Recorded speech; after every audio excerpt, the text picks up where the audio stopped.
the Japanese. The city of Honolulu has also been attacked. With the attack on Pearl Harbor, American code decryptors worked hard to break Japanese codes and to secure their own. The Japanese cryptographers were proving themselves to be adept at breaking top-secret codes before the United States could make new and more complicated ones. The U.S. was struggling to come up with new communication methods. The result of this was a substantial loss of American lives. The Japanese could intercept codes, decrypt them, and counteract U.S. forces almost every time. The U.S. needed a solution, and fast. For Philip Johnson, an engineer, creating a new code was an easy task. Johnson was the son of missionaries to the Navajo Nation. From the age of 4, he grew up on the Navajo reservation, speaking and interacting with his Navajo playmates. Johnson had the thought of using their traditional language as a top-secret wartime code. Johnson's confidence lay in the fact that Navajo is a distinct language made up of tones and pitches. For example, one Navajo word can mean 4 different things if used with a distinct tone. To many, the Navajo language was virtually incomprehensible and described as the moving of a freight train or the gurgling of a partially plugged sink drain. Few people beyond the reservation spoke Navajo. At the time, Navajo did not have a written format. In 1942, Johnson and 4 Navajo men traveled to Camp Elliott near San Diego to prove his theory. There they met with skeptical Marine officers and were ready to prove their abilities. They were paired off into separate rooms, apart from each other, and were told to translate messages in standard military format. The pair in one room transmitted the message in Navajo, and the other pair received it and translated it into English. The Marines were amazed by the speed, accuracy, and the inability to comprehend what the Navajo were saying. It was a success. Major General Clayton Vogel, Camp Elliott's supreme commanding officer, sent an urgent message to Washington, D.C., saying that the code was a success. He asked for 200 well-educated Navajo men to be trained as communication specialists.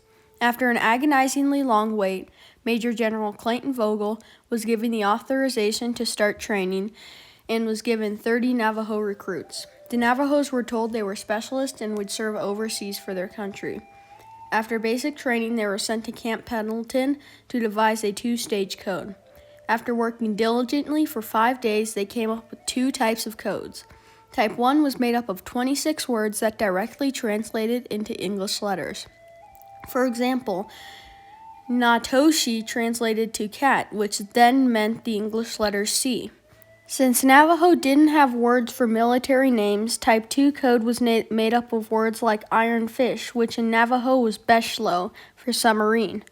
In total, there were more than 411 terms for Type 2. Among the code talkers was a man named Chester Nez. Chester Nez was born and raised on the Navajo reservation. He enlisted at age 19, and following basic training, he completed code communication courses along with the rest of the code talkers. Chester Nez and Roy Begay were assigned to work together at Guadalcanal. In August of 1942, 27 Navajo code talkers reported for duty to the 1st Marine Division at Guadalcanal. Guadalcanal is located in the Solomon Islands, just northeast of Australia. The Japanese had taken it over in 1942 and had started construction on a naval airbase. The U.S. arrived 2 months later to capture this important airfield. Nez and Roy were stationed there for the duration of the campaign of Guadalcanal, which lasted for a little over 6 months. During their stay, Nez and Roy transmitted thousands of messages and saved countless lives with their ingenuity in cutting strength in codes. They were able to smoothly transmit messages and leave Japanese cryptographers stunned and puzzled. The Japanese suffered a severe loss on their part. The Japanese retreated in February 1943. The mission was a success, and their commander asked Washington for 83 additional code talkers.